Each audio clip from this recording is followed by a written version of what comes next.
Hey everybody, today we're going to talk about the restaurant business, and what I see is some major changes happening. So 30 years ago, the restaurant landscape was very, very different. There was fine dining, there were family-run establishments, there was like some fast casual, nothing like it is today. That all changed when in the mid-90s, Stephen Starr opened up the Continental Diner in Old City, Philadelphia. I moved to Philadelphia in 1996, and it was still a bit of a gritty, dangerous place. A lot of abandoned buildings, a lot of crime. Old City was nothing like it is now. There was mixed roast beef, there was the Khyber Pass, there was a few restaurants, and that was it. So I remember I was at a party in Old City, 1996 or 97. I was looking down at the Continental, and there was a line around the block to get in. Now, if you're not familiar with Stephen Starr and what he's done, the Continental was a diner that he rehabbed, an old diner that he rehabbed into this sort of vintage vibe, 50s kind of vibe in there. He had a very crazy menu like lobster mac and cheese, all this kind of stuff. It was a concept restaurant. Martinis were really gaining steam and popularity at that time, so all these different cocktails. This place was amazing. And what happened was he ignited this restaurant renaissance in Old City. There's now probably like 60 restaurants in that 4-block radius, and that is what helped turn Philadelphia around big time. It was the restaurant scene. When I moved to Easton, the dining options were scarce. You had River Grill, Ocean, Sette Luna, Pearly Bakers, and Sogo. It was kind of it.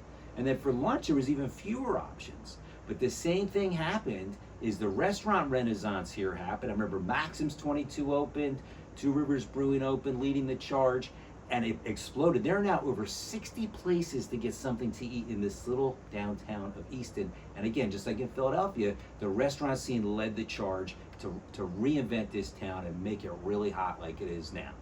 I think that it's peaked. That's another conversation. But recently what I've noticed, not just in downtown Easton, but people I've been talking to in the industry, people in Philly, people in New York, the restaurant scene is changing. It is slowing down. A lot of restaurants are struggling. I believe this sort of 30-year run of, hey, I have a great idea, let's open a restaurant, I think it's coming to an end. Look, people are still going to go out to eat. I'm not questioning that, but it's just different now.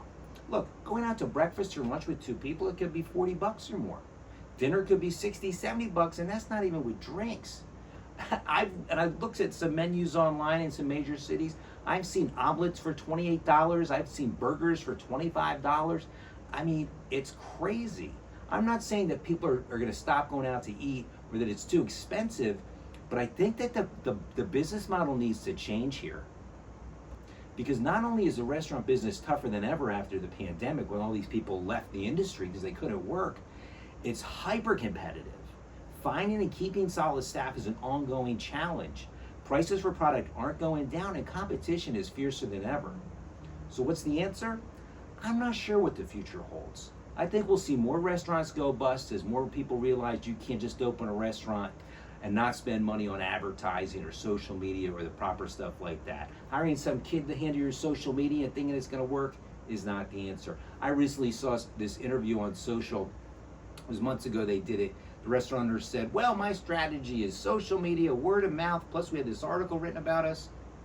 This place is now closed for renovations. Look, a lot of these restaurant owners, and I've said it before, they try and do everything themselves. If you have an ad agency on board, professionals helping you, you can have an edge. But I think it's going to take more than that. I think that it's changing, and I think what's going to happen is the dining experience, not just a concept restaurant, but something more of an experience. Because with AI happening, experiences and things happening live in person, that's going to be more meaningful than ever. That's what people are going to seek out. Kind of like Stephen Starr did with Pod in Philadelphia. It was conveyor belt sushi. It was amazing. It was the coolest thing. The sushi comes out on this conveyor belt. That's just a little piece of how it could be an experience. I'm not saying dinner theaters coming back, but that is where there's going to be an edge. Gone are the days of having great food or having some quirky concept and thinking it's going to blow up. We have to acknowledge that things are always in flux. And if you're a restaurant owner, now is the time to think about what you can do to pivot, have a different twist on what you're doing, and do something like that. Because doing the same old is not going to work, especially in this day and age. I hope you found that helpful. Have a good one.